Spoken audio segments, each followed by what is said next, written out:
सभी को आपके अपने YouTube चैनल पर मैं पूनम कालीरमन आपका स्वागत करती हूँ। आप देख रहे हैं मिशन मैथमेटिक्स। और चलिए, हमने सर्कल की जो क्लास की थी, सर्कल की क्लास में हम ये जो है हमारी 4th क्लास है। अभी तक हम जो फॉर्मूलाज कर चुके हैं, हमने किया था length of tangent and pair of tangent कैसे निकालते हैं ना।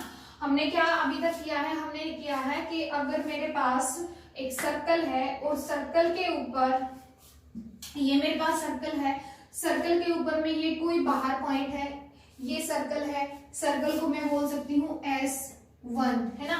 सर्कल को क्या बोल सकती हूँ, S1। ठीक है, कोई पॉइंट है बाहर, इस पॉइंट से इस सर्कल के ऊपर मैं पेयर ऑफ टेंजेंट ड्रॉ कर रही थी और मैंने उसकी इक्वेशन निकाली थी।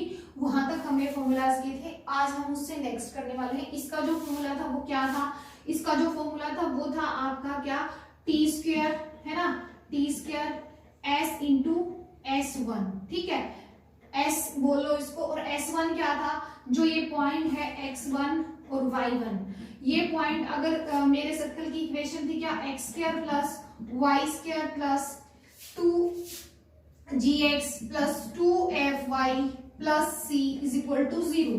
ये मेरे सर्कल की इक्वेशन थी। ठीक है, ये जनरल सर्कल की इक्वेशन है। और इस इक्वेशन के अंदर मैं इस पॉइंट को रख दूं, ठीक है, इसको मैं S बोलूंगी और इस पॉइंट को रख दूं, जो वैल्यू आएगी उसको S1 बोलूंगी, यानी x1 का स्क्वायर y1 का square 2gx1 2fy1 plus c is equal to 0। ये मेरा S1 रहेगा। ये जो भी है एक कांस्टेंट वैल्यू आएगी। क्यों? क्योंकि ये पॉइंट यहाँ पे आपको न्यूमेरिकली कुछ ना कुछ वैल्यू देगा जब आप इसके अंदर रखोगे।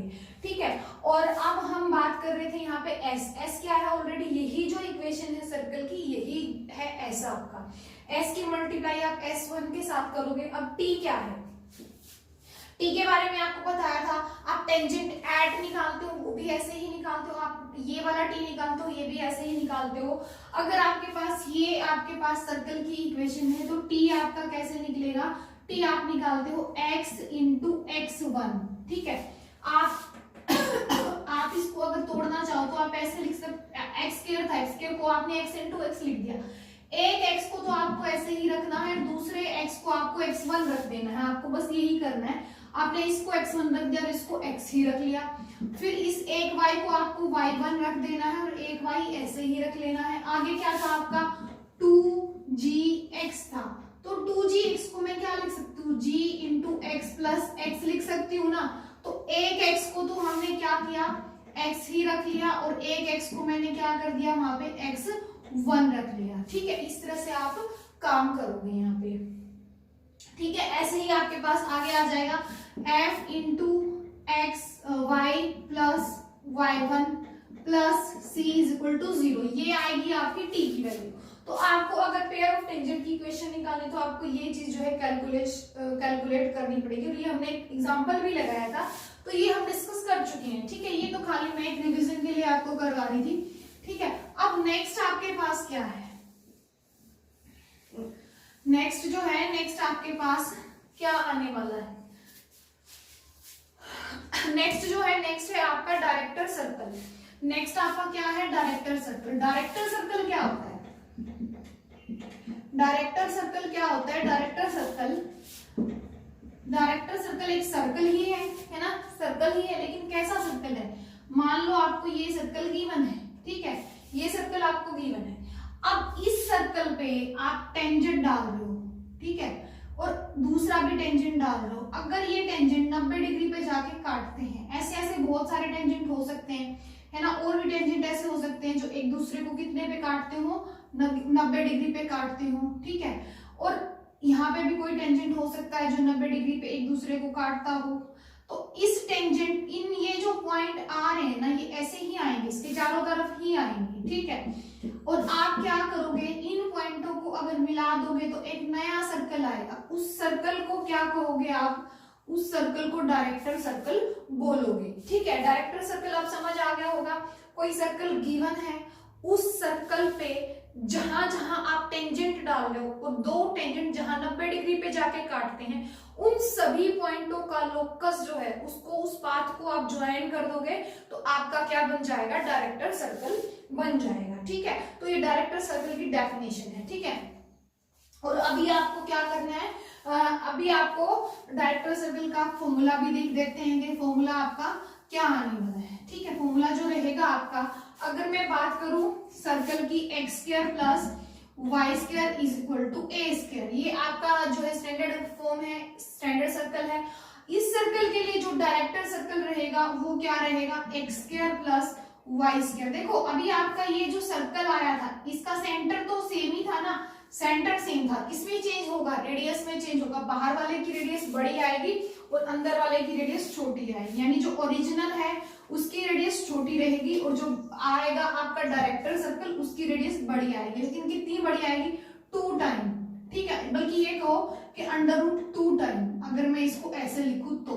ठीक है, तो ये जो रहेगा ये आपका डायरेक्टर, अगर ये सर्कल है तो ये आपका क्या रहेगा, डायरेक्टर सर्कल रहेगा। अगर आपसे वो पूछता है, आपसे वो इक्वेशन पूछ लेता है कि उसने ये कह दिया यहाँ पे कि ये जो है आपका 4, ये आपका सर्कल है, इसका डायरेक्टर सर्कल निकालो, तो आप क्या करोगे, 2 इंटू 4 कर दोगे तो वो 8 आ जाएगा। तो इस सर्कल के लिए ये क्या है, डायरेक्टर सर्कल है। ठीक है, तो यहाँ आपको कोई प्रॉब्लम नहीं होगी। आगे चलते हैं, आगे आपके पास क्या है, अब आगे अगर मैं इसी सर्कल को कॉम्प्लिकेटेड बना दूं, इसी सर्कल को मैं कॉम्प्लिकेटेड बना दूं, यानी मैं इसको कैसे बना दूं, x square plus Y square plus 2gx plus 2fy plus c is equal to 0, ये मेरा क्या है, सर्कल है।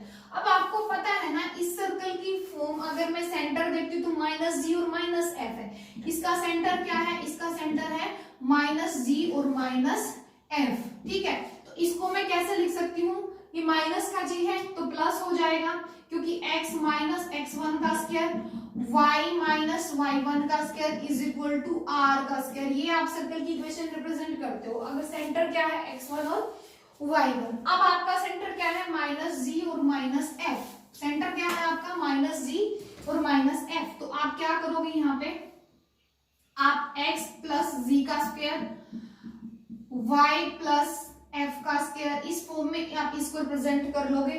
तो रेडियस क्या रह जाएगा, आपको पता ही है रेडियस की जो स्टेटमेंट थी वो कितनी थी, f का स्क्वायर प्लस g का स्क्वायर माइनस c, रेडियस की स्टेटमेंट नहीं बल्कि रेडियस का फॉर्मूला। ठीक है, और उसका क्या आएगा, स्क्वायर आएगा, यानी ये अंडर रूट कट जाएगा। ठीक है, अब इसमें आपको क्या करना है, जो इसका डायरेक्टर सर्कल आएगा वो क्या आएगा, x प्लस g उसका स्क्वायर, y प्लस f उसका square is equal to 2 time of f square plus g square minus c। ये जो रहेगा इस सर्कल के लिए ये आपका डायरेक्टर सर्कल रहने वाला है। ठीक है, तो ये भी आपके पास एक क्वेश्चन है। ठीक है, और ये क्वेश्चन शायद मैं करवा चुकी हूँ, नहीं करवा चुकी, कोई बात नहीं, नेक्स्ट जब हम सर्कल के क्वेश्चंस लगाएंगे वहां हम क्वेश्चन डालेंगे। ठीक है, और अगर आप अभी क्वेश्चन करना चाहते हो तो 1 मिनट दीजिए मुझे। तो ये आपके पास क्वेश्चन है गिवन, क्या कह रहा है, the angle between the tangent drawn from any point on this circle. ठीक है, कह रहा है कि ये सर्कल है, ठीक है, कौन सा सर्कल है, x square plus Y square is equal to 50, है ना। इस सर्कल पर कोई भी पॉइंट है, ठीक है, कहीं पे भी हो सकता है, एनी पॉइंट बोला है उसने, ठीक है, तो वो कहीं पे भी हो सकता है। इस किसी भी पॉइंट से आप टेंजेंट डाल रहे हो, किस पे डाल रहे हो, फ्रॉम दिस टू दिस। ये क्या है, x square plus Y square is equal to 25, इसका सेंटर कितना है 0 0, इसका सेंटर कितना है 0 0, मतलब सेंटर तो सेम है, रेडियस उसकी 50 है इसकी 25 है, यानी हाफ का फर्क होगा ना। तो ये दूसरा जो सर्कल है वो अंदर आएगा और दूसरा सर्कल अंदर आएगा, तो आपको ये कह रहा है वो कि इस पॉइंट से मैं यहाँ पेयर ऑफ टेंजेंट डालूंगा, इस पॉइंट से यहाँ मैं पेयर ऑफ टेंजेंट डालूंगा, ऐसे डालता चला जाऊंगा। ठीक है, जितने भी डालू, चाहे मैं कोई भी डालू, कोई भी पेयर उठा लूं, उस पेयर के बीच में एंगल क्या होगा आपको ये बताना है ना। आपको ये बताना है कि ये जो एंगल आएंगे ये क्या आएंगे। तो आपको ये पता होना चाहिए कि ये वाला जो रेडियस है ये 50 है और अंदर वाला जो रेडियस है वो 25 है। तो इसका मतलब ये कितना है, ये 2 × 25 है। तो आपने जैसे ही ये देखा, तो आपको जैसे ही मैंने फॉर्मूला मैं इस क्वेश्चन को यहाँ से हटा सकती हूँ। फुल फॉर्मूला मैंने क्या बताया है कि अगर सर्कल मेरा है x square plus Y square is equal to a square, और डायरेक्टर सर्कल की जो इक्वेशन आएगी वो आएगी 2 इंटू ए स्क्वायर। ठीक है, तो अब मेरे पास क्या है वहां पे मेरे पास क्या दिखाई दे रहा है कि ये तो है मेरा 50 मतलब 2 इंटू 5 का स्क्वायर, और ये है मेरा 25 यानी 5 का स्क्वायर। तो इसका मतलब ये हुआ कि ये वाला जो है ये अंदर है, ये बाहर है, और बाहर वाला क्या है, डायरेक्टर सर्कल है। और डायरेक्टर सर्कल का की खास बात क्या होती है कि डायरेक्टर सर्कल उन पॉइंट का लोकस होता है जहां पे टेंजेंट जो है इस अंदर वाले सर्कल के टेंजेंट 90 डिग्री एंगल बाहर बनाते हो।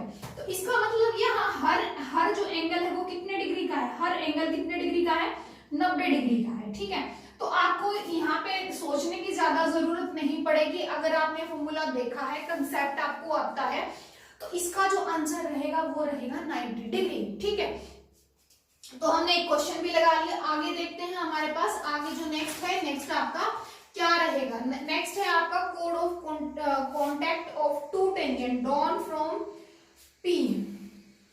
ओके, इसकी भी बात कर लेते हैं। ये आपका क्या रहेगा, आगे क्या कह रहा है, आपके पास कोई सर्कल है। ठीक है, कोई सर्कल है आपके पास, कोई पॉइंट है यहाँ पे, इस पॉइंट से आप टेंजेंट डाल रहे हो तो दो टेंजेंट डालेंगे, दोनों की लेंथ क्या रहती है, हमेशा ये लेंथ इस लेंथ के इक्वल ही रहती है, हमेशा ही ऐसा होता है। ये इसका सेंटर है। ये कह रहा है कि अगर किसी बाहर से अगर कोई पॉइंट है P x1 y1, उस पॉइंट से इस सर्कल पे मैं पेयर ऑफ टेंजेंट डालूं और वो पेयर ऑफ टेंजेंट जिन पॉइंटों पे जाके सर्कल को मीट करे उनको ज्वाइन करके एक कोड बना दूं, तो इसको मैं बोलूंगी code of contact of tangent from a point x1 y1। ठीक है, तो ये कह रहा है कि मैं इस कोड को कैसे निकालूं। आपने टेंजेंट कैसे निकाला था, आपने यहाँ पे कंफ्यूज मत होना।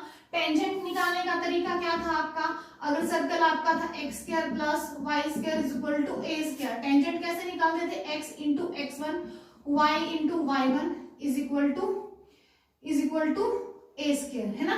इस ए स्क्वायर को उठा के आप इधर ले आते हो, उधर क्या रह जाती है, 0 रह जाती है। ठीक है, तो वो आ जाता है आपका माइनस दिस। ठीक है, ये आपकी टेंजेंट की इक्वेशन होती है। अच्छा, और यही आपकी क्या रहेगी, कोड की भी इक्वेशन यही रहेगी। लेकिन कौन सी कोड, वो कोड जो बाहर से किसी पॉइंट के से मैं दो टेंजेंट डालूं, उनका जो पॉइंट ऑफ कांटेक्ट हो उनसे मिला के जो कोड बनी हो, उसका जो अगर मुझे निकालना हो, उसकी जो मुझे इक्वेशन चाहिए, तो मैं जो टेंजेंट निकालने का मेथड होता है ना, वो वही यूज करूंगी। हालांकि देखो, जो हम ये टेंजेंट निकालते हैं ना, वो इस पॉइंट पे, अगर वो पॉइंट यहीं पे हो तो हम निकालते हैं। अगर ये पॉइंट यहीं पे हो तो हम निकालते हैं क्या, ये वाला, इसको हम टेंजेंट बोल देते हैं। लेकिन अगर ये पॉइंट बाहर है फिर हम इसको निकालते हैं, तो फिर ये क्या बन जाएगी, इसकी क्या बन जाएगी, कोड ऑफ कॉन्टैक्ट बन जाएगी। ठीक है, क्यों, क्योंकि अगर मान लो ये पॉइंट सिमट के यहीं आ जाए, सिमट के पॉइंट यहीं आ जाए, तो जो कोड है वो कोड ना रह के क्या बन जाएगी, आपकी टेंजेंट बन जाएगी। क्या बन जाएगी, आपकी टेंजेंट बन जाएगी। ठीक है, तो अब आपको समझ आ गया होगा, आपको कोई प्रॉब्लम नहीं होगी। नेक्स्ट चलते हैं। नेक्स्ट आपके पास क्या है, और आपको ये भी पता चल गया होगा कि अगर जनरल इक्वेशन है तो उसमें भी जैसे हम टेंजेंट निकालते थे, यहाँ पे भी हम वैसे ही इस्तेमाल इसको करेंगे। नेक्स्ट जो है, नेक्स्ट आपका क्या है वो भी देख लेते हैं। नेक्स्ट आपके पास है polar and pole of a point. क्या कह रहा है, polar and pole of a point. ठीक है, ये जो स्टेटमेंट, ये जो आपकी डेफिनेशन है, ये थोड़ी सी ना बच्चों को उलझाती है। ठीक है, लेकिन अभी आज हम यहाँ पे सब कुछ क्लियर करके चलेंगे। हालांकि मेरी ड्राइंग उतनी बढ़िया नहीं है, पर मैं कोशिश करती हूँ। ठीक है, कोशिश करने से ही सब कुछ हो जाता है, वो कोई दिक्कत नहीं है। ठीक है, तो चलिए हम शुरू कर लेते हैं। तो अब हमारे पास यहाँ पे क्या है, सर्कल है। इस सर्कल का कहीं कोई सेंटर होगा, वो पोलर कैसे निकालते हैं, कोई पॉइंट है P, थोड़ा बड़ा ले लेती हूँ, ये पॉइंट है P, ये P जो है ये फिक्स कर लेते हैं हम, x1 y1 ये कहाँ है, सर्कल के अंदर है, ठीक है। ये पॉइंट मैंने फिक्स कर लिया। अब इस पॉइंट से जो कोड गुजरेंगी, ठीक है, हो सकता है ये मेरा आ गया A1 B1, ठीक है, और भी बहुत सारी कोड हो सकती है ना, इनफाइनाइटली मैनी हो सकती है। इसको हटा दूं अब मैं, बस इसको P नाम रख देती हूँ, ठीक है। इनफाइनाइटली मैनी ऐसी कोड हो सकती है जो इस पॉइंट से गुजरेंगी। इसको मैंने नाम दे दिया A2 B2, ठीक है। ऐसे ही मैं और भी नाम दे देती हूँ, A3 B3 A4 B4, ठीक है। अब हालांकि देखो ये फिगर बनाने में मैं उतना अच्छे से नहीं बना पा रही, पर आप समझ जाओ कि एक पॉइंट है, उस पॉइंट से गुजरती हुई इनफाइनाइटली मैनी कोड हो सकती है किसी भी सर्कल की। वो पॉइंट कहाँ है, सर्कल के अंदर है। अब ये जो कोड है, पहली कोड क्या थी, A1 B1, ये जहां जाके मिली वहां आप क्या ड्रॉ कर दो, टेंजेंट ड्रॉ कर दो। वहां क्या ड्रॉ कर दो, टेंजेंट ड्रॉ कर दो। टेंजेंट को आगे बढ़ाओगे तो वो कहीं ना कहीं एक दूसरे से जाके मिलेंगे, ठीक है। अब वो कहीं ना कहीं मिलेंगे, ये मैं हटा देती हूँ, ठीक है। ये कहीं जाके मिलेगा और ये भी कहीं जाके मिलेगा, ठीक है। फिर ऐसे ही A2 और B2 कहाँ है हमारा, A2 B2, ठीक है। ये इस पे भी मैं टेंजेंट ड्रॉ करूंगी, B2 पे भी मैं टेंजेंट ड्रॉ करूंगी, वो भी कहीं जाके मिलेगा, ठीक है। ऐसे ही मैं A3 और B3 इस पे टेंजेंट ड्रॉ करूंगी, ये भी कहीं जाके मिलेगा, ठीक है। ऐसे ही यहाँ पे भी करूंगी और इनफाइनाइटली मैनी ऐसे पॉइंट आ जाएंगे जो आपके कहीं ना कहीं जाके मिलेंगे, ठीक है। तो अब यहाँ पे आपका क्या रहेगा, इन पॉइंटों का जो लोकस होता है, इन पॉइंटों का मिलाने से जो कर्व बनता है, इन पॉइंटों को मिलाने से जो कर्व बनता है वो भी सर्कल नहीं होगा। जरूरी नहीं होता कि पोलर आपका सर्कल बने, लेकिन जो पोलर बनेगा आपका, जो भी कर्व बनेगा उसको तो पोलर बोलते हैं। और ये जो पॉइंट है जिसके ऊपर ये सारी चीजें घूम रही हैं, ठीक है, इसको पोल बोलेंगे। ये पोल हो गया, वो आपका क्या हो गया, पोलर हो गया, ठीक है। तो ये बात आपको क्लियर हो गई होगी कि पोलर क्या होता है और पोल क्या होता है, ठीक है। अब ये क्या होता है, इससे रिलेटेड क्वेश्चन ज्यादा नहीं आते, ठीक है।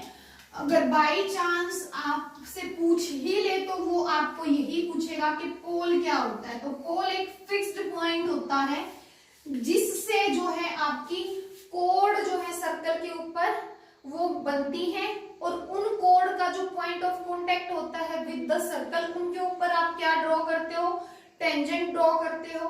उन टेंजेंट के का जो पॉइंट ऑफ कांटेक्ट आया, उन पॉइंट ऑफ कांटेक्ट के लोकस को आप ज्वाइन कर दो, वो पोलर बनेगा, और वो जो फिक्स पॉइंट है उसको हम पोल बोलेंगे, ठीक है। ये आपका हो गया क्लियर। अब इसकी हम फॉर्मूला की तरह इसको कैसे हम यूज करें, ठीक है, ये हमें सीखना है कि इसको हम एज अ फॉर्मूला इसको कैसे इस्तेमाल किया जाए, ठीक है। तो ये देख लेते हैं कि इसको एज अ फॉर्मूला हम कैसे इस्तेमाल करेंगे, ठीक है। तो भाई अभी अभी आपने देखा टेंजेंट की भी वही इक्वेशन होती है, कोड टेंजेंट की भी वही इक्वेशन होती है, कोड ऑफ कांटेक्ट इसकी भी वही इक्वेशन होती है, क्या, x x1 y y1 minus a square is equal to 0। और इसकी भी इक्वेशन क्या होती है, सेम होती है, x into x1 y1 y plus plus नहीं minus a square is equal to 0। और भाई आपका जो पोलर है, पोलर की इक्वेशन भी सेम होती है, पोलर की इक्वेशन भी आपकी सेम आती है, क्या आएगी, x1 x y1 y minus a square is equal to 0। लेकिन सर्कल अगर आपका जनरल सर्कल दिया हो तो आपकी क्या आ जाएगी, 2gx हो, 2fy हो, प्लस c हो, वो 0 के इक्वल हो, तो आपकी जो पोलर की या टेंजेंट की या कोड ऑफ कांटेक्ट की फ्रॉम अ पॉइंट जो पेयर ऑफ टेंजेंट डालोगे वो इक्वेशन क्या रहेगी, x1 x, मैं बार बार इसलिए लिखती हूँ ताकि आप देखो सुनो और आपको याद हो जाए, ठीक है। यहाँ 2gx होता है तो 2 तो चला जाएगा और x की जगह x प्लस x1 आ जाएगा, f आ जाएगा, 2 चला जाएगा, y plus y1 plus c is equal to 0। तो यही तो होता है टेंजेंट, यही होता है कोड ऑफ कॉन्टेक्ट और यही होता है आपका पोलर, ठीक है।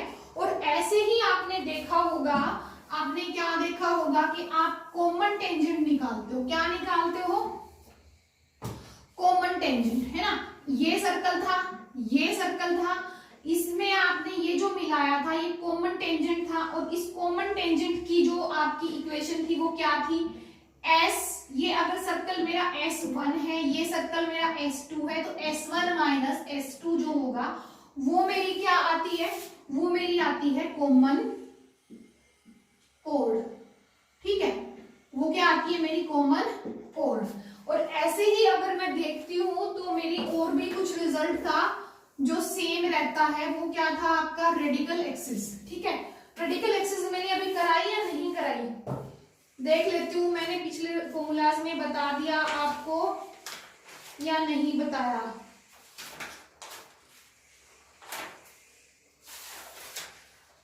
ना तो मैंने अभी कॉमन कोड बताया भाई और ना ही मैंने क्या बताया आपको, रेडिकल एक्सिस बताया। तो इसका मतलब चलो कोई नहीं, अगर नहीं बताया तो अभी अच्छे से डिस्कस कर लेंगे, उसके बाद हम करने वाले हैं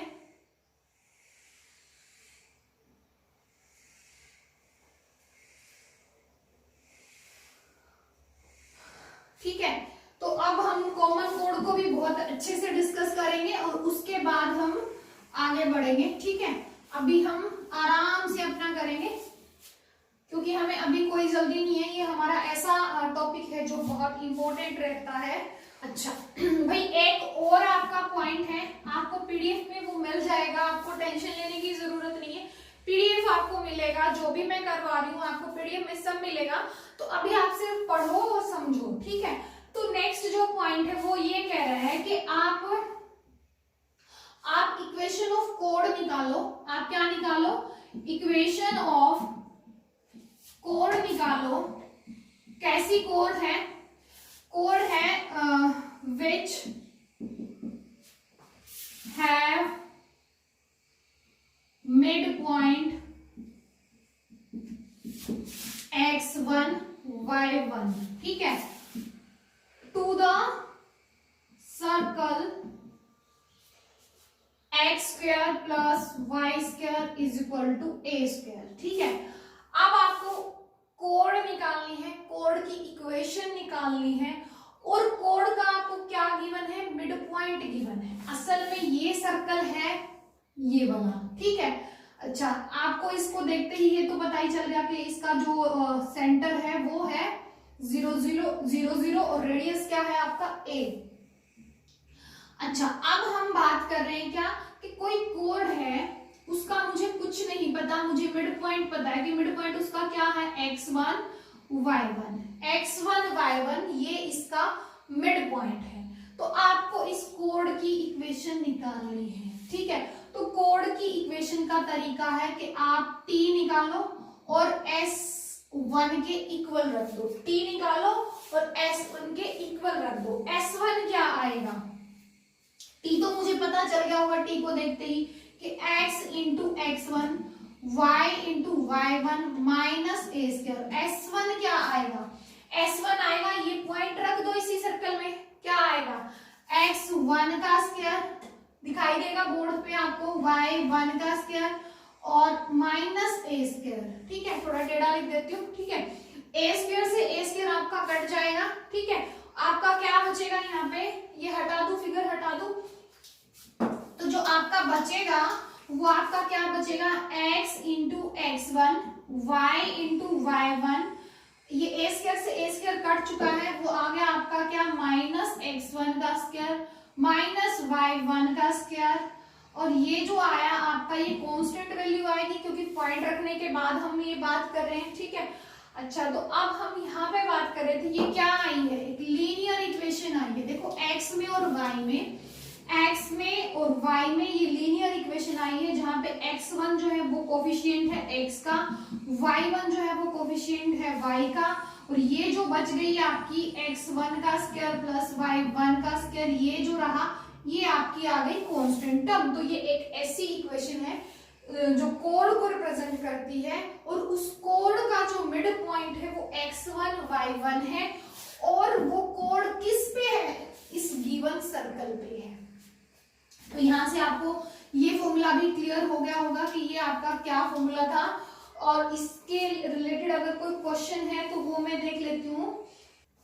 तो चलिए इसको देख लेते हैं क्या कह रहा है। The code of contact of tangent, ठीक है, drawn from a point on the circle this. क्या कह रहा है कि इस सर्कल पर एक पॉइंट है, उससे मैंने टेंजेंट ड्रॉ किया है, ठीक है, टेंजेंट ड्रॉ किया है, और उसकी कोड ऑफ कॉन्टैक्ट की बात कर रहा है। The code of contact of tangent drawn from a point on from this on this, मतलब कि आपके पास अगर आप समझ पा रहे हो, देख पा रहे हो, तो मैं यहाँ पे साथ साथ फिगर बना लेती हूँ, अभी छोटी बना लेती हूँ, फिर स्टेटमेंट समझ आ जाएगी, फिर उसके बाद उसको थोड़ा बड़ा भी बना लेंगे, वो कोई दिक्कत नहीं है। वो ये कह रहा है कि मैं अलग अलग कलर यूज करने वाली हूँ, ठीक है। ये आपके पास सर्कल है, ठीक है, कौन सा सर्कल है, x square plus Y square is equal to a square, ठीक है। इस सर्कल से drawn from a point on the circle this, कोई भी पॉइंट हो सकता है, यहाँ पे x1 y1 हो सकता है पॉइंट, ठीक है। उस पॉइंट से मैंने क्या किया है, इस सर्कल के ऊपर मैंने पेयर ऑफ टेंजेंट डाला, और उसकी कोड ऑफ कॉन्टैक्ट की मैं बात कर रहा हूँ, ठीक है, कोड ऑफ कॉन्टैक्ट की मैं बात कर रही हूँ। तो वो ये कह रहा है कि वो आपका क्या रहने वाला है। अब मान लो आपने यहां से देखा कि इसका सेंटर क्या है 0 0, इसका सेंटर क्या है 0 0, यानी सेंटर तो सेम है, सेंटर आपका ये है 0 0 सेम। अब इसका मतलब जो दूसरा सर्कल है वो अंदर है, ठीक है, क्यों, क्योंकि तभी तो मैं उसके ऊपर, अब क्योंकि देखो अगर मैं बाहर ले लेती तो इस पॉइंट से कैसे उसके वो अंदर हो जाएगा, अगर वो पॉइंट अंदर हो जाएगा तो फिर टेंजेंट कैसे ड्रॉ करूंगी, तो यानी इस पॉइंट को बाहर होना पड़ेगा। अब सेंटर सेम है, तो इसका मतलब एक्स स्क्वायर, ये कौन सा है, x square plus Y square is equal to b square, ये वाला जो सर्कल है ये आपका ये वाला है, ठीक है। तो इसका मतलब ये अंदर है, तो इसका मैंने ये आपकी निकाली कोड ऑफ कॉन्टैक्ट, और कोड ऑफ कॉन्टैक्ट निकालने का सेम फॉर्मूला था जो टेंजेंट निकालने का है। तो इसका मतलब ये जो इक्वेशन आई, इसकी जो स्टेटमेंट आएगी वो मतलब इक्वेशन आएगी वो क्या आने वाली है, वो रहेगी आपकी x1 into x y1 into y minus a square is equal to 0। ये इस कोड की जो कोड ऑफ कॉन्टैक्ट आई है इसकी इक्वेशन आ गई, यहाँ आपको कोई प्रॉब्लम नहीं है। अब क्या कह रहा है आगे क्या कह रहा है कि ये जो कोड है टचेस द सर्कल दिस। अब एक और सर्कल दे दिया, इसका भी सेंटर क्या है 0 0, इसका मतलब तीनों ही सेंटर, सर्कल का सेंटर सेम है, कॉन्सेंट्रिक सर्कल है। और अब ये जो कोड है उस तीसरे सर्कल के लिए क्या बन रही है, टेंजेंट का काम कर रही है, उसको टच कर रही है, उसको क्या कर रही है, वो टच करती है। तो आपको ये बताना है कि ए बी सी एपी में आएंगे, जीपी में आएंगे या एचपी में आएंगे, आपको ये बताना है। स्टेटमेंट आपको समझ आ गई, कोई प्रॉब्लम नहीं है। एक बार और डिस्कस कर लेते हैं, वो क्या कह रहा है, code of contact of tangent drawn from a point on the circle this. ये सर्कल मैंने बाहर वाला लिया है ब्लू कलर में, ठीक है, इसके ऊपर यहाँ पॉइंट है, इस पॉइंट से इस सर्कल के ऊपर जिसका सेंटर तो 0 0 है लेकिन रेडियस कितना है b है, जो रेड कलर में है, उसके ऊपर आपने टेंजेंट डाला। टेंजेंट डालोगे तो वहां कोड ऑफ कॉन्टैक्ट आपने निकाली, उसका फॉर्मूला वही होता है जो टेंजेंट निकालने का होता है, वो हमने निकाल के रख ली। और फिर हमने क्या किया कि ये जो कोड ऑफ कॉन्टैक्ट है वो इस तीसरे सर्कल के लिए किसका काम कर रही है, टेंजेंट का काम कर रही है। किसका काम कर रही है, टेंजेंट का काम कर रही है। तो आपको ये बताना है ए बी सी एपी में होंगे, जीपी में होंगे या एचपी में होंगे, ये आपको बताना है, ठीक है। तो स्टेटमेंट आप यहां से हटा दूं ताकि मैं अपने क्वेश्चन को सोल्व कर पाऊं, ठीक है। स्टेटमेंट आपने लिख ली होगी, तो अब हम इसको सोल्व कर लेते हैं कि ये आपका क्या रहेगा क्वेश्चन, ताकि आपको सब क्लियर हो जाए, ठीक है। अब हम यहाँ पे बात कर लेते हैं, ठीक है। अब हमने यहां से देखा,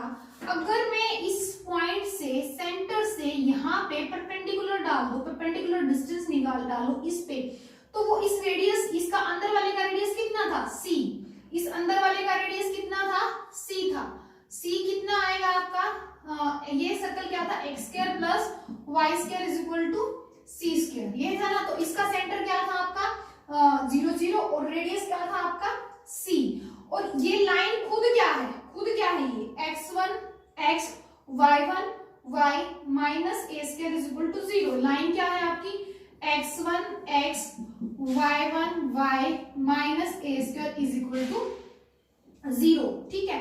a स्क्वायर या फिर आप ये वाला b स्क्वायर आएगा यहाँ पे, इस सर्कल के ऊपर है ना, इसका रेडियस क्या है b स्क्वायर, तो यहाँ पे आएगा आपका क्या b स्क्वायर आएगा, ठीक है।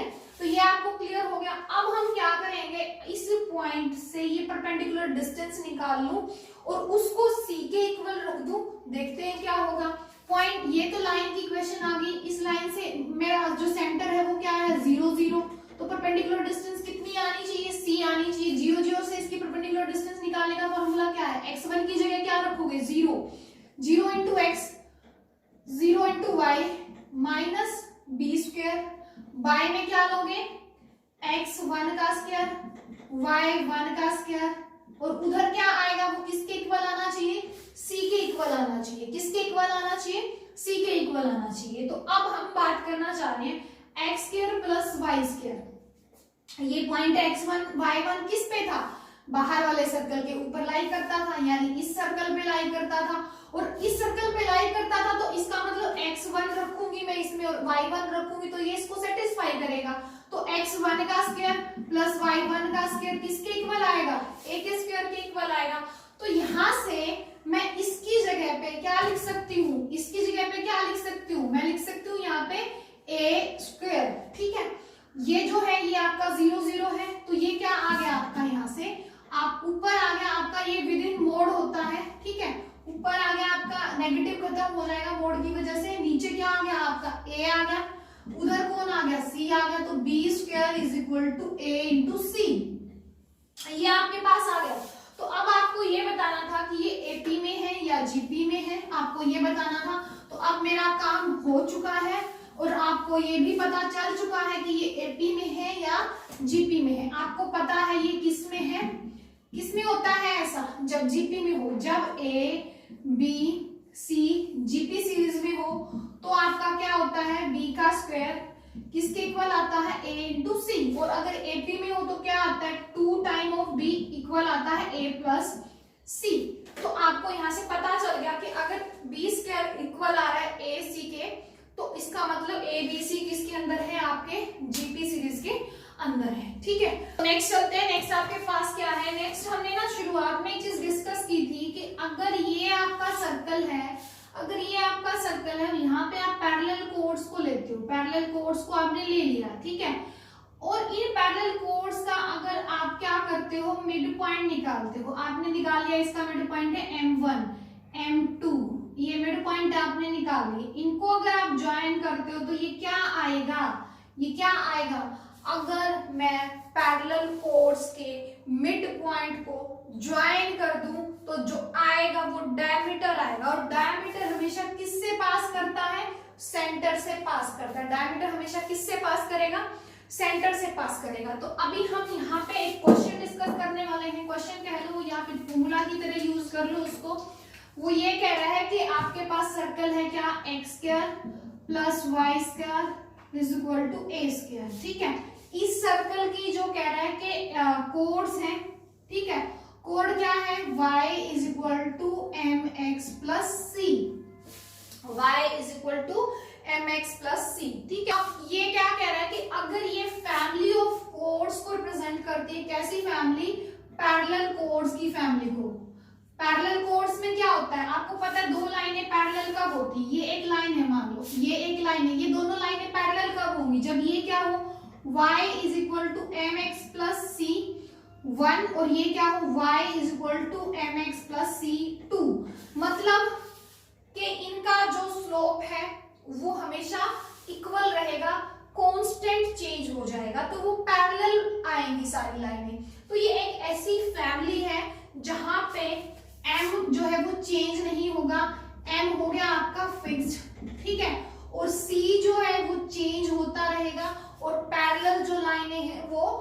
आती रहेंगी, ठीक है। तो ये चीज आपको क्लियर हो गया होगा कि m चेंज नहीं होता और c चेंज होगा, क्योंकि c क्या है, कांस्टेंट है, ठीक है। क्योंकि आपके जो coefficient of x and coefficient of y parallel lines में सेम होते हैं, कांस्टेंट टर्म डिफरेंट होती चली जाती हैं। तो ये जो फैमिली आएगी, ये आएगी आपकी पैरेलल कोड्स की फैमिली आने वाली है, ठीक है। अब आपको ये कह रहा है कि अगर ये पैरेलल कोड्स की फैमिली है तो इसका डायमीटर क्या होगा। आपको पता है डायमीटर क्या होता है, हमेशा ही इसके मिड पॉइंट को अगर आप ज्वाइन करते हो तो जो लाइन आएगी वो क्या आएगी, डायमीटर आएगा।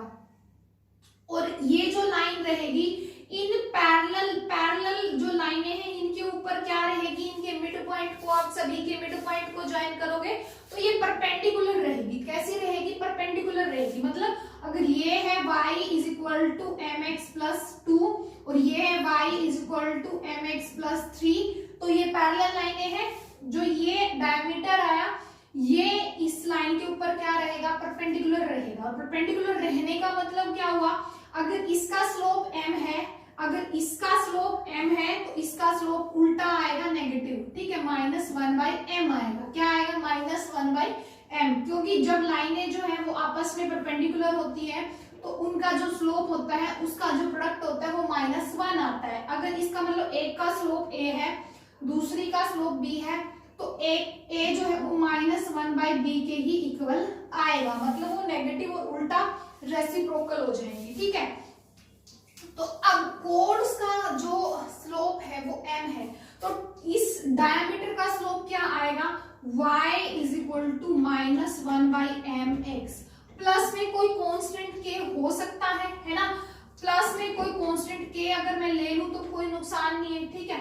लेकिन ये देखो सर्कल क्या है, सर्कल क्या है आपका x² plus y² is equal to a²। तो यहां से आपने क्या सीखा कि सेंटर क्या है, 0 0।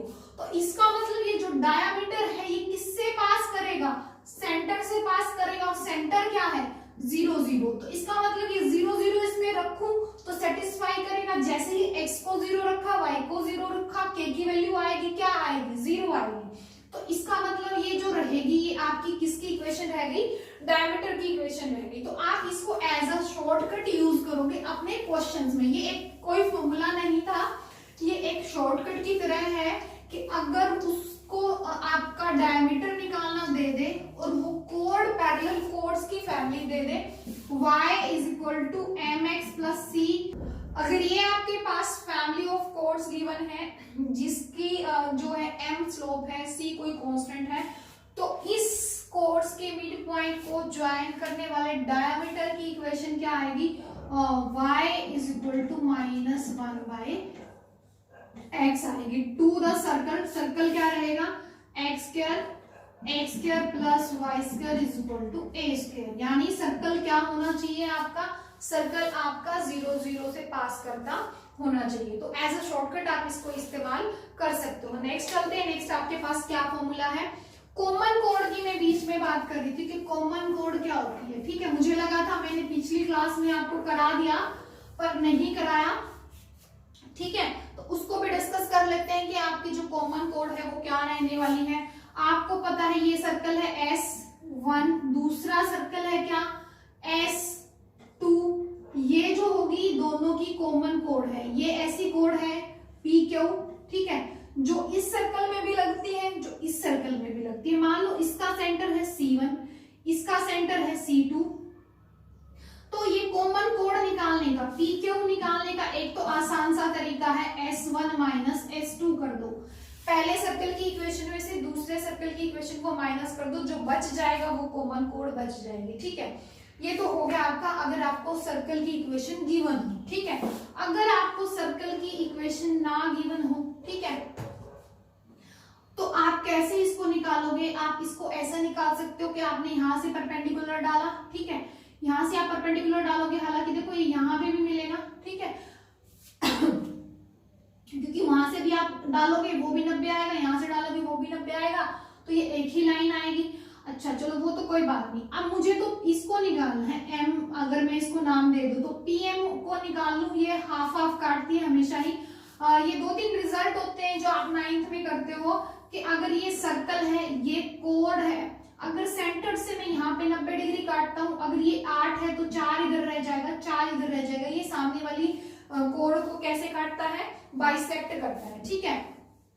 तो इसका मतलब अगर मुझे pm पता चल जाए तो उसका डबल कर दूंगी तो मेरा क्या पता चल जाएगा, मुझे pq पता चल जाएगा, ठीक है। और अगर मैं इसको देखती हूँ तो ये मेरा मान लो रेडियस 1 है, ठीक है, ये मेरा क्या है, रेडियस 1 है। और यहां से मैं ये परपेंडिकुलर डिस्टेंस भी अगर मुझे पता है तो ये मेरी क्या आ गई, एक तरह से राइट एंगल ट्रायंगल आ गई। मैं पाइथागोरस लगा सकती हूँ यहाँ पे, तो मेरा क्या रहेगा C1m, ठीक है, इसका स्क्वायर प्लस m p का square is equal to r1 का स्क्वायर रहेगा, ठीक है।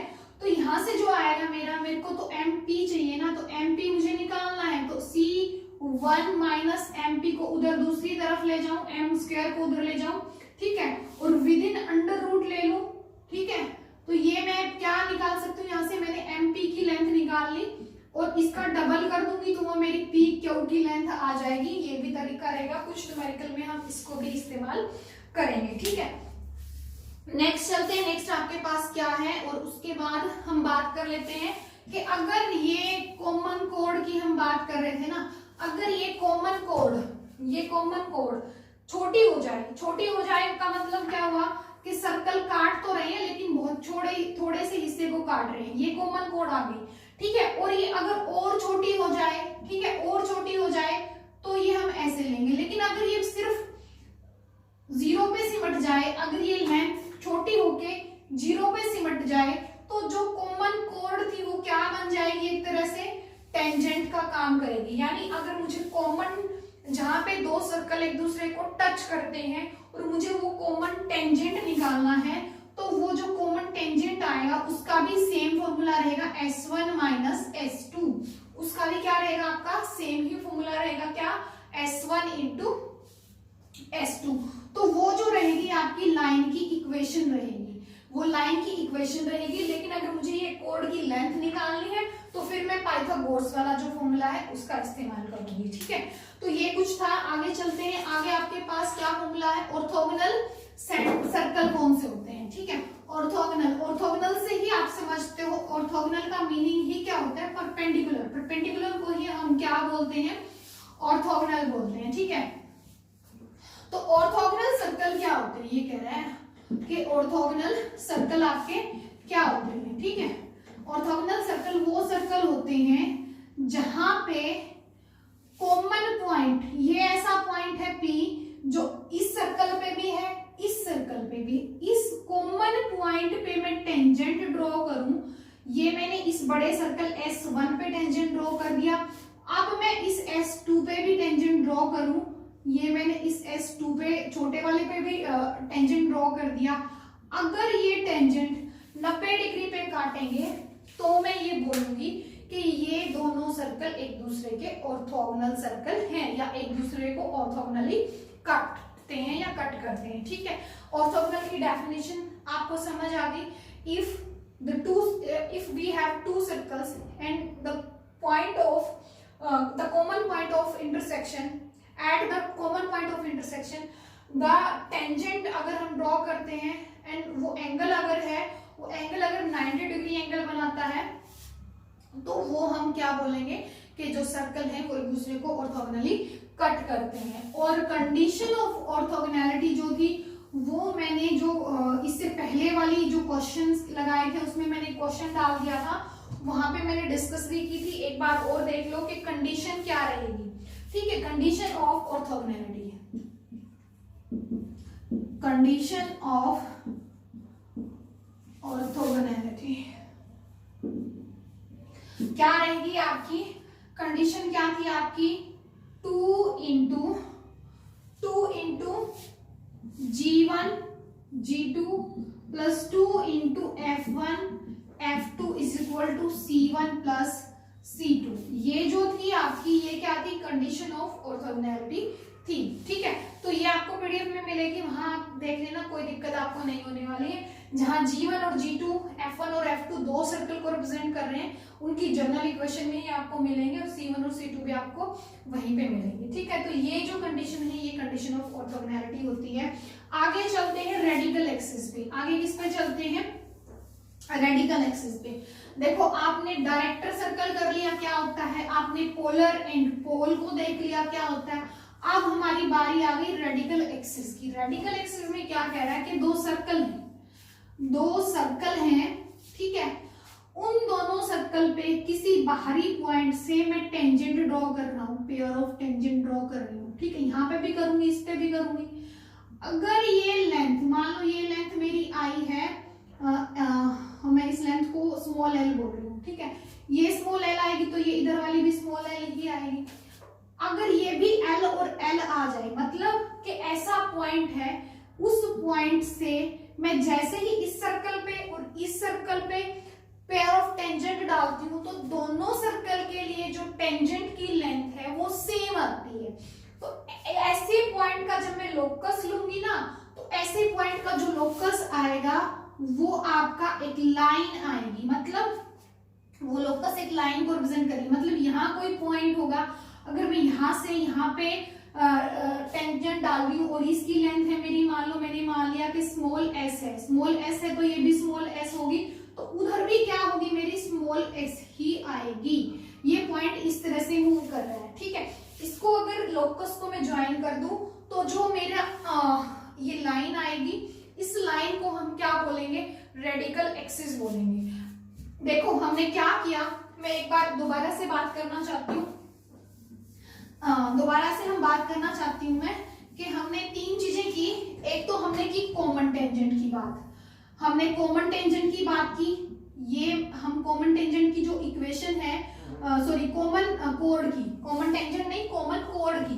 कॉमन कोड में ये S1 है, ये S2 है, तो कॉमन कोड जब हम निकालते हैं तो फॉर्मूला क्या था, S1 माइनस S2। ये क्या थी, लाइन की इक्वेशन थी। ये क्या थी, लाइन की इक्वेशन थी। अगर वो मुझे लेंथ इतनी निकालनी हो तो वो पाइथागोरस से निकाल लेंगे। ये तो थी मेरी कॉमन कोड की, लेकिन इसी कोड को अगर मैंने धीरे धीरे वो सर्कल जो है टच कर रहे हो, काट ना रहे हो, तो वही जो कॉमन कोड की इक्वेशन थी वही क्या बन जाएगी, उनका कॉमन टेंजेंट बन जाएगी। क्या बन जाएगी, कॉमन टेंजेंट बन जाएगी। और वो क्या आएगा, वो भी S1 माइनस S2 ही आएगी।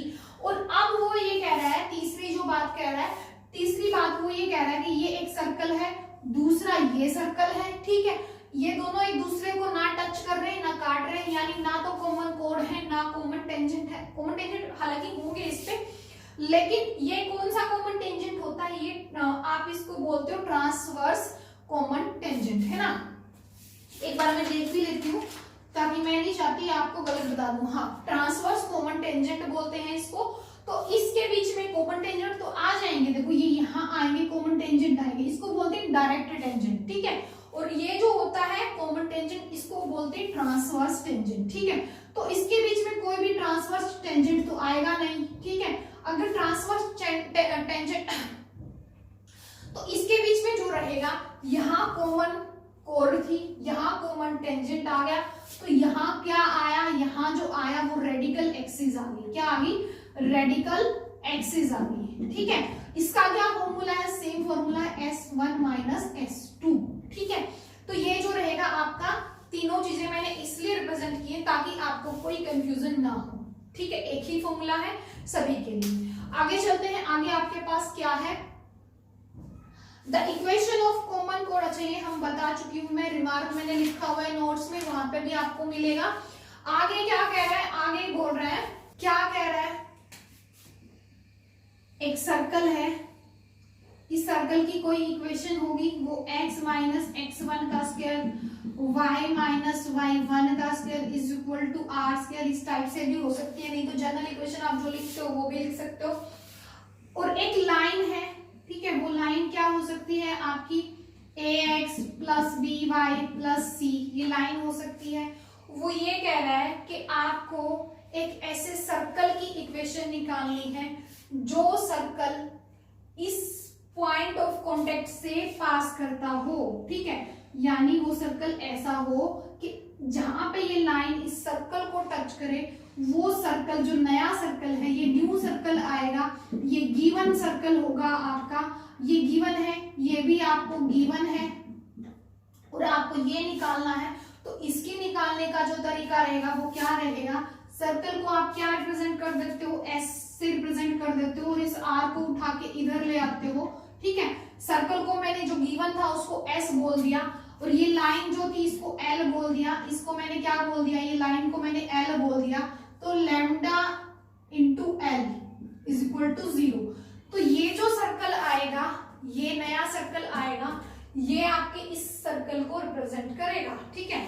इसको एज अ एग्जाम्पल अगर आप करना चाहते हो तो आप ऐसे कर सकते हो, देख लेते हैं एक बार। तो चलिए नेक्स्ट क्वेश्चन कर लेते हैं। नेक्स्ट क्वेश्चन आपके पास क्या गिवन है, अभी जो हमने फॉर्मूला किया उसी से बेस्ड मैंने 3 क्वेश्चन डाले हैं, ठीक है। अभी यहीं पे क्लियर कर लेते हैं। तो अभी हमारे पास जो क्या था कि अगर आपके पास कोई सर्कल है, ठीक है, उस सर्कल से और ये लाइन है कोई, ठीक है, इस लाइन से पास करता हुआ कोई सर्कल निकालना है। क्या कह रहा है, find the equation of circle passing through origin, जो ओरिजिन से पास करता हो, and point of intersection of this and this, point of intersection of this, यानी ये है line x plus y minus 1 is equal to 0। Circle की equation क्या given है आपको, x square plus Y square minus 2x plus 4y minus 20 is equal to 0। ये जो point of intersection आया इससे और किससे, ओरिजिन से पास करता हुआ कोई सर्कल है, उस सर्कल की इक्वेशन निकालो आपकी क्या रहेगी। तो अभी हमने क्या किया था, जो सर्कल है वो प्लस कोई कांस्टेंट लैम्डा ले सकते हो, के भी ले सकते हो, कोई दिक्कत नहीं है, इनटू में एल इज इक्वल टू 0। अगर ऐसा रख देते हो तो जो इक्वेशन आएगी वो क्या आएगी, आपकी इक्वेशन ऑफ द सर्कल आने वाली है, ठीक है।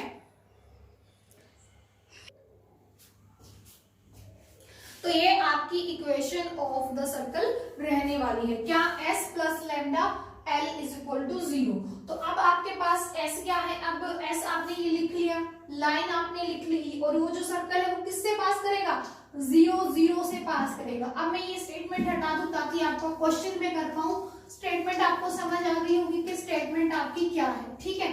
अच्छा, अब मुझे इस क्वेश्चन को करना है, तो करने का तरीका क्या आएगा, सिंपल वही x square plus Y square minus 2x plus 4y minus 20 minus कोई भी लैम्डा ले लो या k ले लो, कोई बात नहीं, हम यहाँ k भी ले सकते हैं, ठीक है, इनटू में l क्या है आपका x plus y minus 1 is equal to 0। ये जो आएगा ये मेरा रिक्वायर्ड सर्कल की इक्वेशन है। लेकिन ये सर्कल की खास बात क्या है कि ये किससे पास कर रहा है, ये ओरिजिन से पास कर रहा है, ये 0 0 से पास कर रहा है, ये 0 0 से पास कर रहा है, तो पास करवा दो और k की वैल्यू निकाल लो। इसको 0 0 रखोगे, 0 हो गया, 0 हो गया, 0 हो गया, ये 20 आ गया, माइनस 20 माइनस k, ये भी 0 ये भी 0, minus 1 is equal to 0, k is equal to 20 आ गया। तो k की वैल्यू कितनी आ गई, 20 आ गई। तो k को मैं यहाँ कितना रख लूं, 20 रख दूं, ठीक है। इसके अंदर मल्टीप्लाई करूंगी तो 20x 20y प्लस 20, और वो उससे क्या हो गया, कैंसल आउट भी हो गया। और यहाँ पे जो इक्वेशन बचेगी x square plus Y square, ये 22 हो जाएगा, ठीक है। और ये आपका 20 है, ये भी ठीक है।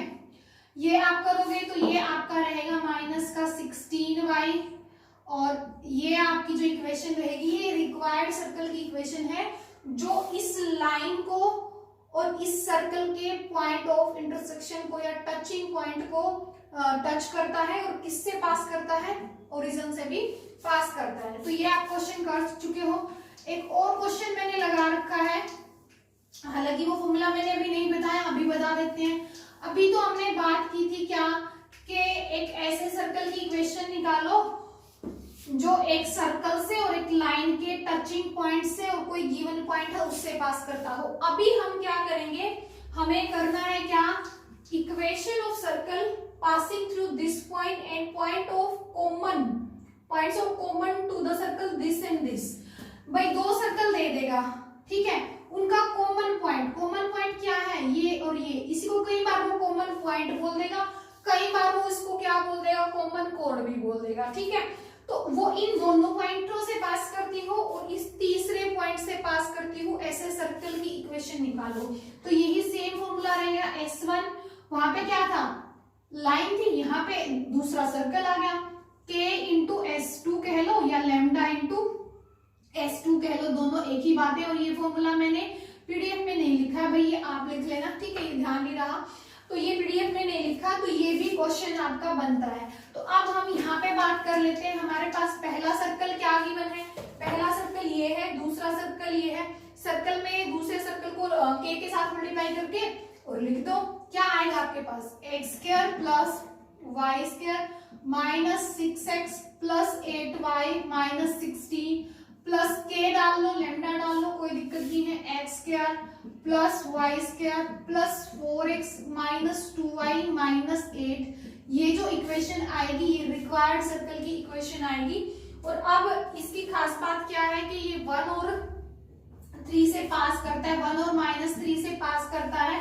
जैसे ही मैं इसमें x को 1 और y को माइनस 3 रखूंगी तो मेरी k की वैल्यू मैं कैलकुलेट कर पाऊंगी। रख के देख लो, 1 और माइनस 3 क्या रखना है, 1 और माइनस 3, x को रखो 1, 3 को y को रखो 3 तो 9 आ जाएगा। माइनस में यहाँ पे कितना आएगा, 6 आएगा, और यहाँ पे करोगे 8 या 24 आएगा, माइनस का 16 प्लस k, अंदर क्या आएगा, 1 का स्क्वायर 1, 9 और 4 1 जा 4 आएगा और 3 2 जा 6 आएगा, प्लस ऊपर वो भी नेगेटिव ये भी नेगेटिव, 6 हो गया प्लस का, और माइनस 8 इज इक्वल टू 0। अगर हमें इसको कैलकुलेट करती हूँ तो ये आ गया 10 और 10 आ गया, और ये मेरा आ गया 40 है ना, ये 40 आ गया, 46 आ गया, और ये 10 आ गया। 10 को इसमें से माइनस करूंगी तो माइनस का 36 प्लस के, और इसको भी अगर मैं देखती हूँ तो 10 और 10 20 में से 8 चले जाएंगे, 8 चले जाएंगे, तो कितना बचेगा, 12 बचेगा, 12 ही बचेगा ना। हाँ, तो ये आ गई मेरी k की वैल्यू मेरी कितनी आ गई, 36/12 आ गई, कितनी आ गई, 36/12। तो 12 चौक 36 आ गया है ना, 3 आ गया, k की वैल्यू कितनी आ गई, 3 आ गई। तो k की वैल्यू आप यहाँ रखोगे और इस इक्वेशन को सोल्व आउट कर लोगे। k को कितना रखोगे, 3 रखोगे, अंदर मल्टीप्लाई करोगे और ये कैलकुलेशन करोगे तो ये आपका रिक्वायर्ड सर्कल आ जाएगा। क्या आएगा, S1 प्लस लैम्डा या k into S2 is equal to 0, ये फॉर्मूला। और लाइन हो तो क्या होता है, S plus lambda L is equal to 0। एक पॉइंट आपको एक्स्ट्रा मिलेगा जिसको रखने से आप लैम्डा की दोनों ही केसेस में आप वैल्यू निकाल सकते हो और अपना रिक्वायर्ड सर्कल की इक्वेशन निकाल सकते हो, ठीक है। अब नेक्स्ट देखते हैं, नेक्स्ट क्वेश्चन में क्या गिवन है। नेक्स्ट क्वेश्चन थोड़ा सा अच्छा क्वेश्चन है, एग्जाम पॉइंट ऑफ व्यू से है, उसको देख लेते हैं। उसमें आपका क्या गिवन है, उसमें आपके पास है क्या, the equation of circle whose diameter is the common chord of the circle this and this। क्या कह रहा है, कॉमन कोड भी कह सकता है और पॉइंट ऑफ कांटेक्ट भी बोल सकता है। जैसे ऊपर का कॉमन पॉइंट बोला था, यहाँ कॉमन क्या बोल दिया उसने, कोड बोल दिया। ये जो कॉमन कोड है, हमारा जो तीसरा सर्कल आएगा वो तीसरे सर्कल के लिए डायमीटर का काम करेगी। ये तो मैंने खरबूजा बना दिया, ठीक है, अभी अच्छे से बना नहीं है ये, इसको बना लेते हैं पहले, उसके बाद बात करते हैं, है ना, क्या बात है।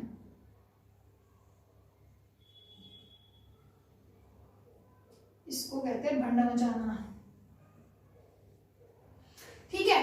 तो ये 2 सर्कल थे, तीसरा सर्कल के लिए यही जो रहेगा आपका डायमीटर का काम करेगा, ठीक है, यही क्या करेगा, आपके डायमीटर का काम करेगा। यानी यहाँ ये 3 सर्कल हैं, ये है S1, ये है S2, ये जो है ये है S3, ये दिख रहा होगा आपको, ये तीसरा सर्कल है। हालांकि मुझे ये दूसरे कलर से करना चाहिए था, ठीक है।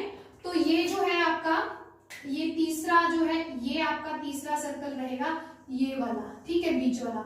उसके लिए जो ये कॉमन कोड है ना, ये डायमीटर का काम करेगी। ये किसका काम करेगी, उसके लिए जो आएगा आपका रेड वाले के लिए, ये जो कॉमन कोड है ये किसका काम करेगी, डायमीटर का काम करेगी। तो आपको अब इस रेड वाले सर्कल की क्या निकालनी है, इक्वेशन निकालनी है। कह रहा है इसकी इक्वेशन निकालने का फॉर्मूला क्या आएगा।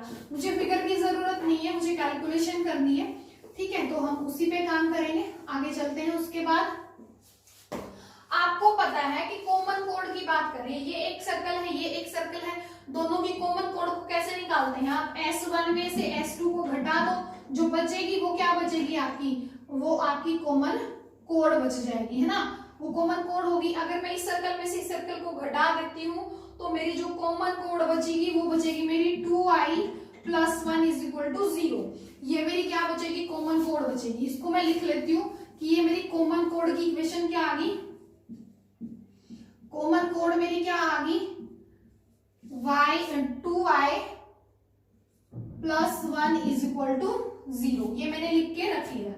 अब जो मेरा रिक्वायर्ड सर्कल है वो मेरा क्या आएगा, वो इसके और इसके जो पॉइंट है कॉमन उनसे पास कर रहा है ना। तो वो क्या थी इक्वेशन मेरी, x² + y² + 3x + 2y + 1, है ना, प्लस में रहेगा, प्लस में लैम्डा कह लो या k कह लो, ठीक है, x² + y² +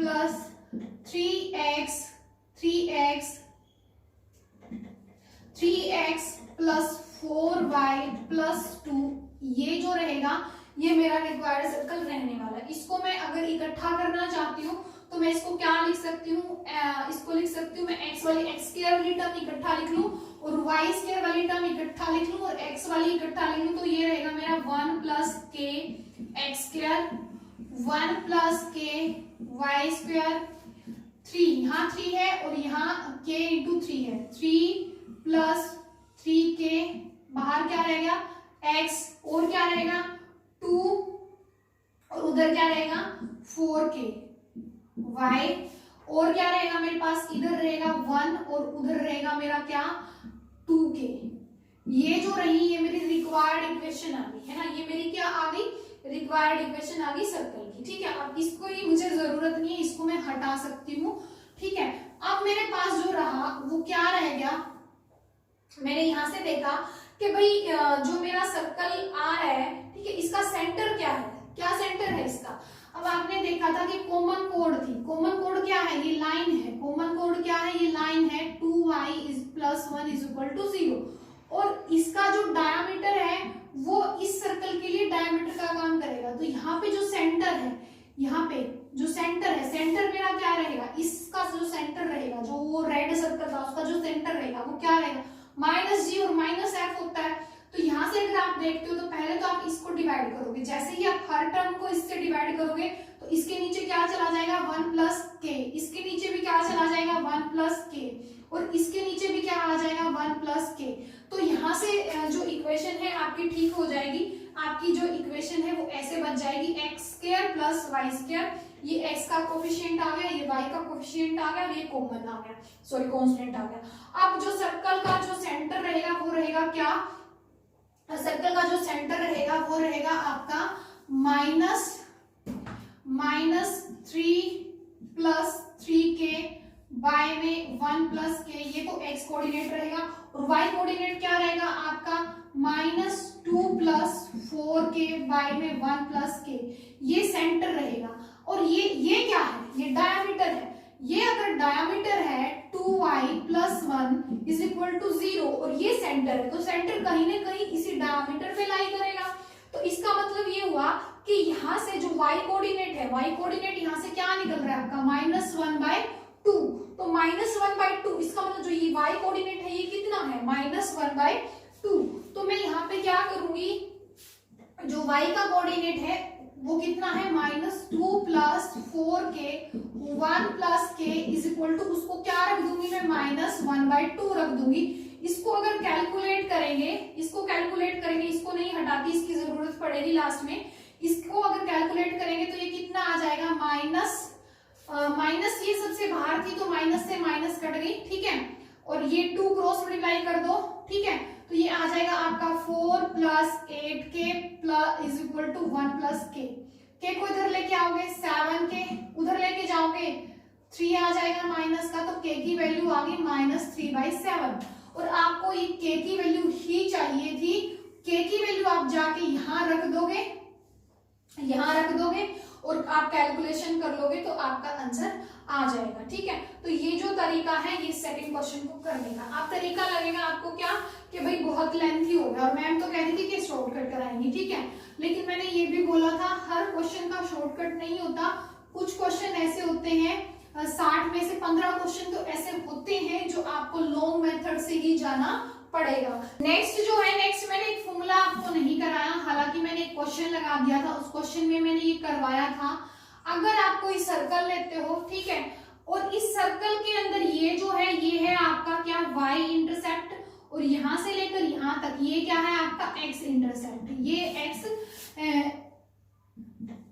इंटरसेप्ट है और ये आपका है क्या, y इंटरसेप्ट। ठीक है, अब आपको करना क्या है, ये x इंटरसेप्ट अगर निकालना हो तो इसका तरीका होता है 2 इंटू g² माइनस c, और इसका जो फॉर्मूला होता है वो क्या होता है 2 इंटू f² माइनस c। और ये हमने क्वेश्चन में वहां यूज किया था, तो इसलिए हमने वहां पे भी डिस्कस किया था, तो इसलिए इस पे ज्यादा बात नहीं करते, आगे चलते हैं। आगे आपके पास क्या है कि circle touching each other externally. आगे ना हम बात करेंगे कि किसी सर्कल के कितने कॉमन टेंजेंट हो सकते हैं। सर्कल के कॉमन टेंजेंट कितने हो सकते हैं। पहली बात तो ना हम बात कर लेते हैं, अगर मेरा सर्कल है, एक ऐसे है दूसरा ऐसे है, एक मिनट ऐसे नहीं, हम पैटर्न से चलते हैं ताकि आपको सारी बातें कर सके, बता सके। ठीक है, लाइन खींच लेते हैं बीच में। आपके पास एक सर्कल है, ये दूसरा सर्कल है, ये इस सर्कल के कितने कॉमन टेंजेंट हो सकते हैं ये बात करनी है। एक सर्कल है ये, दूसरा सर्कल है कैसे, दूसरा सर्कल है आपका ऐसे, अब बन गया। ठीक है, और एक सर्कल ऐसे है कि वो बिल्कुल ही दूर दूर है। ठीक है, और एक और सर्कल हो सकता है जो इंटरसेक्टिंग भी हो सकता है ना, ऐसे इंटरसेक्ट करता हो, है ना। और एक सर्कल कैसा हो सकता है आपको, उसको थोड़ा छोटा बना लेते हैं, यहां बना लेते हैं कि ये एक सर्कल है, ठीक है, और इसी के अंदर दूसरा सर्कल है। ठीक है, इस तरह से ये मैंने सारी पॉसिबिलिटी ले ली। ठीक है, 1 2 3 4 और 5। अब ये कहता है कि ये दो सर्कल हैं, अगर ये दो सर्कल एक दूसरे को टच करते हैं तो इसके कॉमन टेंजेंट कितने आएंगे। एक तो यही आ जाएगा जो बीचों बीच आएगा, जिसको हम ट्रांसवर्स टेंजेंट बोलते हैं। एक टेंजेंट आपका ऐसे आएगा, ठीक है, कॉमन हो सकता है, और एक टेंजेंट ऐसे आएगा जो कॉमन हो सकता है ऐसे। तो कितने टेंजेंट हुए टोटल, 3। कितने हुए, 3।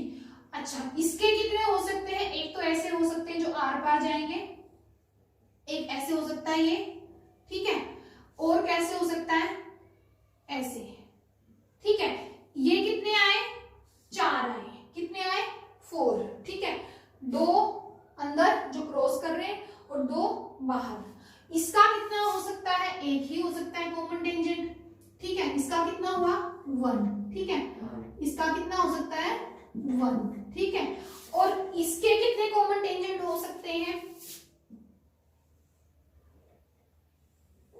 2। कितने आए 2। और इसका क्या कोई कॉमन टेंजेंट हो सकता है, नहीं, इसका कोई कॉमन टेंजेंट नहीं हो सकता।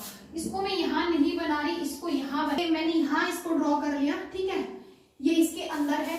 अब इसमें और इसमें क्या कुछ कॉमन हो सकता है, नहीं हो सकता। कितने कॉमन टेंजेंट आएंगे 0। जैसे जैसे सर्कल एक दूसरे के अंदर है, टच नहीं कर रहा, एक दूसरे के अंदर है, तो 0। फिर अगर वो हल्का सा एक दूसरे से अलग हुए, ऐसे हुए, ये दूसरी टाइप आई, इसको फर्स्ट टाइप बोल लूं। ठीक है, जैसे ही मैं एक दूसरे के अंदर थी, ठीक है, तो हमारा कोई कॉमन टेंजेंट नहीं था। जैसे ही मैं थोड़ा सा और बाहर की तरफ निकलने की कोशिश की तो एक कॉमन टेंजेंट आया। फिर मैंने थोड़ा और अलग होने की कोशिश की तो 2 कॉमन टेंजेंट आ गए। कितने आ गए, 2 कॉमन टेंजेंट आ गए। और मैंने इससे ज्यादा और दूर होने की कोशिश की तो अब मेरे 3 टेंजेंट आ गए। और मैंने बिल्कुल अलग हो गई तो अब मेरे 4 आ गए। यानी देखो 0 1 2 3 और 4, बिल्कुल अंदर और टच भी नहीं कर रहा, 0, अंदर है, टच कर रहा है, 1, क्या कर रहे हैं एक दूसरे के बिल्कुल अलग नहीं है, काटते हैं एक दूसरे को 2 पॉइंटों पे, तो 2 टेंजेंट। अगर आपका टच करता है, सेपरेट हो गए हैं लेकिन टच करता है, तो 3 टेंजेंट। अगर बिल्कुल सेपरेट हो गया तो 4 टेंजेंट। ठीक है, तो यहाँ आपको कोई दिक्कत नहीं आएगी, ये आपका हो गया। अच्छा, अब इसी को लेके ना मैंने अच्छे से डीपली नोट्स में सब कुछ लिखा हुआ है। अभी हम यहाँ पे देख लेते हैं। अगर इसका सेंटर है C1, इसका सेंटर है C2, इसका रेडियस है R1, इसका रेडियस है R2, तो आप ये देख लो यहां से कि C1 और C2 के बीच की डिस्टेंस, C1 और C2 के बीच की डिस्टेंस किसके इक्वल रहेगी? R1 प्लस R2 के इक्वल रहेगी, अगर वो एक दूसरे को टच करते हैं और सेपरेट है, मतलब बाहर है और टच करते हैं। यहां क्या रहेगा? यहां है C1, ठीक है, ये है आपका C2, ये है आपका R2 और ये है आपका R1। तो ये एक्स्ट्रा आ गया ना बीच में, ये जो एक्स्ट्रा आया इसका मतलब C1 और C2 के बीच की डिस्टेंस ज्यादा है, C1 और C2 के बीच की डिस्टेंस ज्यादा है, किससे? R1 प्लस R2 से। R1 प्लस R2 से C1 और C2 के बीच की डिस्टेंस क्या है? ज्यादा है। यहाँ पे बात करते हैं, यहाँ पे हमारा, यहाँ बात कर लेते हैं पहले कि ये मेरा है C1, ये मेरा है C2, यहाँ पे यहाँ तक है मेरा R1 और यहाँ से मैं लेती हूँ यहाँ तक, ठीक है। ये असल में एक ही लाइन है लेकिन तो आप लोगों को अलग से दिखाने के लिए मैंने ऐसे खींच दिया। ये है मेरा R2, तो आप क्या देख रहे हो कि C1 और C2 के बीच की डिस्टेंस छोटी है R1 प्लस R2 से, ठीक है। R1 प्लस R2 से क्या है? ये छोटी है, ठीक है। लेकिन अगर मैं R1 में से R2 को घटा दूं, उससे ये क्या रहेगी? बड़ी रहेगी। मॉडुलस वैल्यू नेगेटिव तो नहीं लेना ना, तो उससे क्या रहेगी? बड़ी रहेगी, इसलिए मॉडुलस वैल्यू लिए क्योंकि नेगेटिव नहीं लेना। यहाँ क्या रहेगा आपके पास? यहाँ रहेगा आपके पास ये R1 है, ये C1 है, यहाँ पे कोई आपका C2 है, तो यहाँ से लेके ये यहाँ तक की, यहाँ से आपकी ये आपका C2 हुआ और यहाँ से यहाँ तक की ये आपकी R2 हुई। तो आपने क्या देखा? R1 में से R2 को माइनस कर दो, उसकी मॉडुलस वैल्यू ले दो, वो क्या आएगी आपकी? इन दोनों, इसमें से मैंने इसको माइनस कर दिया, वो दोनों के सेंटर के बीच की डिस्टेंस आ गई। देखो R1 में से R2 को माइनस कर दिया तो C1 इंटू C2, C1 से C2 की क्या आ गई? डिस्टेंस आ गई। तो यानी ये आपका रहने वाला है। इसमें क्या रहेगा? इसमें ये R1 माइनस R2 से तो बड़ी रहेगी और R1 प्लस R2 से छोटी रहेगी। यहाँ पे क्या रहेगा? R1 प्लस R2 बड़ी रहेगी, छोटी रहेगी और इनके बीच की डिस्टेंस ज्यादा रहेगी। यहाँ पे फिर क्या है? इन दोनों का जोड़ इनके डिस्टेंस के इक्वल आएगा। अच्छा, ये आपका हो गया क्लियर।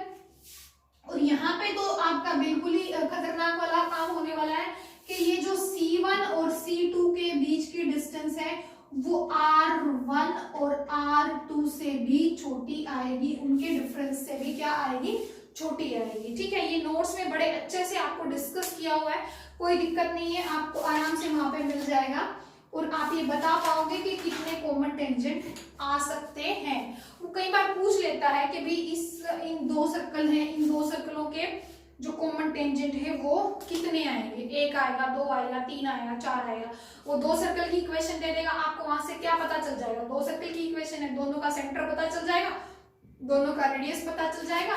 तो आप इस चीज का, इन चीजों का इस्तेमाल करके बता सकते हो कि कितने रेडियस आएंगे और कितने रेडियस कितने कॉमन टेंजेंट आएंगे और कितने नहीं आएंगे, ठीक है। तो ये जो था आपका सर्कल का सारा जो पार्ट है वो खत्म हो गया, लेकिन अभी भी हम न्यूमेरिकल लगाएंगे। क्यों? क्योंकि ये जो है काफी इंपॉर्टेंट है। सर्कल क्लियर हो गया। सर्कल के अंदर हमारे पिछले फॉर्मूला जैसे परपेंडिकुलर डिस्टेंस वगैरह है वो सब हमारा बार बार यूज हो रहा है, तो वो भी हम निकालना सीख रहे हैं। और अभी हम जो अपने और सर्कल से रिलेटेड जो क्वेश्चन लगाएंगे उससे हमारी चीजें और क्लियर हो जाएंगी। और फिर हम आराम से चलेंगे पैराबोला, इलिप्स और हाइपरबोला की तरफ। फिर वो 3 चैप्टर रह जाएंगे। हमने आधी से ज्यादा जंग जीत ली है, आधी रहती है, ठीक है, क्योंकि सबसे लेंथी पोर्शन यही है। और हमारा जो है दूसरी तरफ क्या चल रहा है, दूसरी तरफ जो चल रहा है वो हमारा चल रहा है इनइक्वालिटीज, तो उसको भी हम करने वाले हैं।